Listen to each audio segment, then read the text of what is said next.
ليش العمانيين يصومون يوم بعدنا وشي او يعيدون يوم بعدنا؟ شو تحس السبب؟ طالما يعني طالما انت قول السؤال تاني. موقع رؤية الهلال، يعني مكان رؤية الهلال ممكن يكون عندهم متأخر. يمكن ما يشوفون القمر زين. يمكن اختلاف العلماء في رؤية الهلال، اختلاف الوقت ما بيننا وبينهم.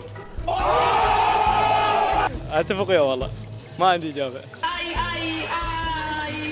اغلب دول الخليج والدول العربيه تقريبا يبدون صيام في نفس اليوم في رمضان على حسب لجنه تحرير الهلال، الا في سلطنه عمان عندهم شروط معينه لرؤيه الهلال، واللي هي كم قعد الهلال بعد غروب الشمس، وكم نسبه ارتفاعه عن سطح البحر، وكم المسافه بين الشمس والقمر، فاذا كانت اقل من 7 درجات فصعب يشوفون الهلال، وهذا كله يسمونه المعايير الفلكيه لرؤيه الهلال.